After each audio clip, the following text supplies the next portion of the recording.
CRONOS: The New Dawn is a new sci-fi survival horror game from Bloober Team, the creators of the Silent Hill 2 remake. It was just released on September 5th for the Nintendo Switch 2. The story is about time travel, set in a post-apocalyptic future in an alternate version of 1980s Poland. Our character is Traveler ND3576, an agent from a mysterious group known as the Collective.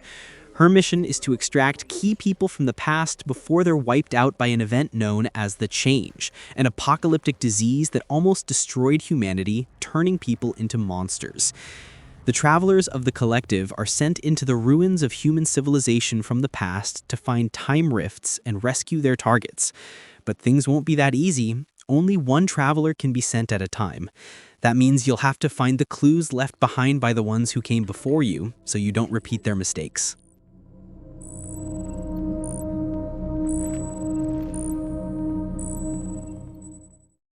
Here, you'll find an over-the-shoulder third-person camera, with gameplay and combat mechanics very similar to what we saw in the original Resident Evil 4 and Dead Space. Traveler ND3576 uses a semi-tank-style control, though her movements have been updated and refined to match modern standards. You'll be able to throw punches and kicks, but the key is learning how to properly manage your weapons, ammo, and resources. Things like med patches, energy cells, and cores, because this game is far from easy. You'll have to fight against the orphans, flesh-made creatures that were once human beings who succumbed to the disease known as the Change.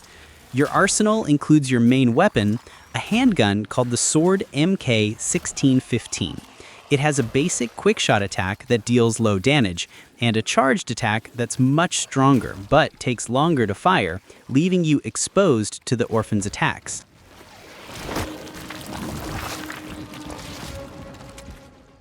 You'll also have a reliable shotgun, known as the Hammer, for close-range combat, and a flamethrower to burn the orphans, which is crucial because you have to prevent them from merging together and turning into much stronger and harder-to-kill enemies. Use your environment wisely. You'll find gas and fuel tanks you can shoot to blow up multiple enemies at once, which is especially useful since you'll often get ambushed by orphans. Be warned though, it won't be easy. As I mentioned, resources are limited, and the game constantly forces you to manage everything you find.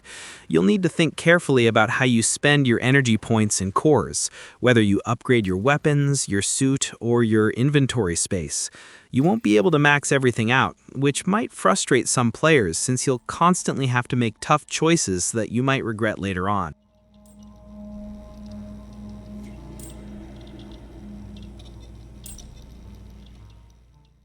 Exploration in CRONOS is similar to Silent Hill 2. You'll be able to explore different areas like a devastated city, ruined buildings, and an abandoned factory.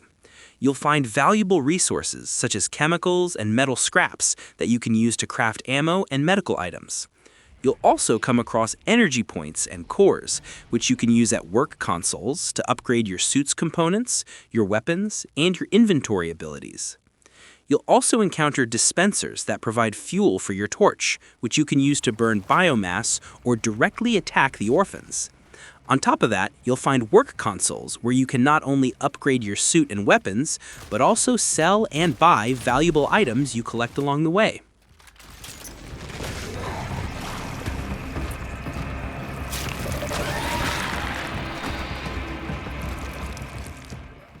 CRONOS: The New Dawn runs on the Nintendo Switch 2 at a resolution of 1080p and 30 frames per second most of the time, with only minor frame drops in certain moments. Overall, the game maintains very solid visual quality and stable performance. It seems the image is upscaled from a lower resolution, but the final result is quite good considering the hardware limitations. The footage shown in this video corresponds to docked mode, but honestly, the game actually looks even better in handheld mode thanks to the screen's smaller size, which helps hide some of the visual cutbacks. Plus, it supports VRR. The main drawbacks of this Switch 2 version are the reduced geometry in models and environments, lower resolution textures, and simpler lighting, which prevents the game from fully capturing the eerie atmosphere that CRONOS' post-apocalyptic world is meant to convey.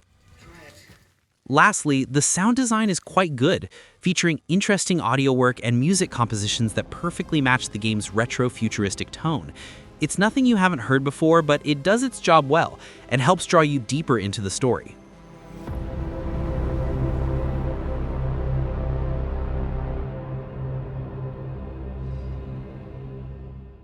CRONOS: The New Dawn is an experience that, despite its graphical limitations, manages to surprise and impress on the Nintendo Switch 2, especially for Nintendo players who don't have access to other systems. This game isn't for everyone. It has a slightly higher difficulty and some mechanics that might frustrate or feel uncomfortable for certain players. Still, CRONOS offers a solid experience for fans of the genre who are looking for something fresh on their Nintendo system. The game is now available on the Nintendo Store for $59.99 with an approximate playtime of around 12 hours. So, what do you think about CRONOS: The New Dawn on the Switch 2? Let me know your thoughts in the comments. What did you think of this new game from Bloober Team, and how do you feel about the Switch 2 version overall? That's all for today. Don't forget to subscribe, hype the video, and leave a like. Thanks for watching, take care everyone, and see you soon.